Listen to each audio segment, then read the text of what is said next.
IMM Cabang Ambon demo PT Pelni soal pencemaran laut.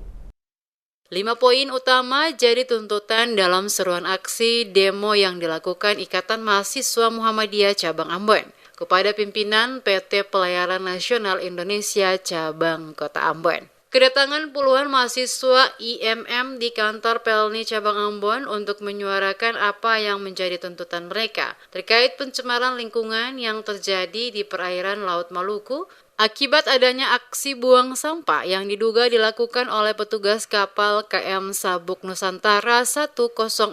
Setibanya di depan kantor Pelni Cabang Ambon, mahasiswa langsung melakukan berbagai orasi secara bergantian. Intinya mendesak pihak PT Pelni untuk menyikapi secara serius insiden pembangunan sampah ke laut. Mahasiswa dalam aksi tuntutan menuntut 5 poin penting diantaranya meminta pertanggungjawaban PT Pelni Cabang Ambon atas pencemaran lingkungan yang terjadi di perairan Maluku. Nakoda dan awak kapal KM Sabuk Nusantara 106 dipecat atau diberi sanksi tegas. Selain itu juga mahasiswa meminta kapal KM Sabuk Nusantara 106 izin operasional dicabut. Meminta Direktur PT Pelni memecat Kepala Operasional PT Pelni Cabang Ambon dan meningkatkan kualitas pelayanan kepada masyarakat. Menyikapi apa yang menjadi tuntutan mahasiswa, Manajer Operasional PT Pelni Muhammad Assegaf saat memberikan keterangan mengatakan, pihaknya selalu proaktif menyikapi permasalahan tersebut dan telah diserahkan kepada pihak berwenang.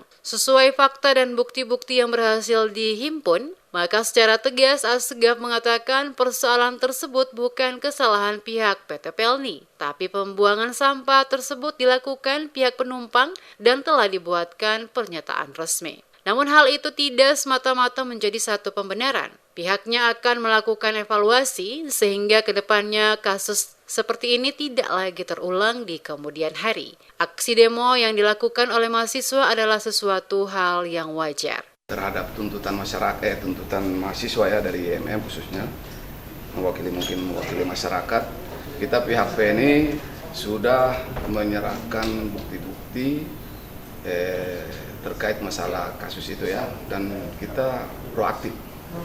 Pihak PLN proaktif, sudah koordinasi dengan KSOP juga sebagai otoritas, bahwa hal ini sebenarnya bukan, pada intinya itu tuh bukan kesalahan PLN, bukan kesalahan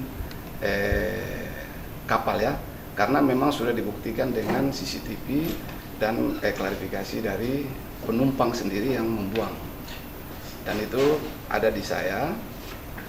Tapi juga bukan berarti pembenaran kita tidak, memang evaluasi harus kita lakukan terkait kasus-kasus seperti ini ke depan, jangan sampai terulang lagi. Setelah melakukan berbagai orasi, selanjutnya para mahasiswa menyerahkan isi tuntutan yang diterima langsung oleh Manajer Operasional PT Pelni Muhammad Assegaf dan mahasiswa membubarkan diri dengan tertib.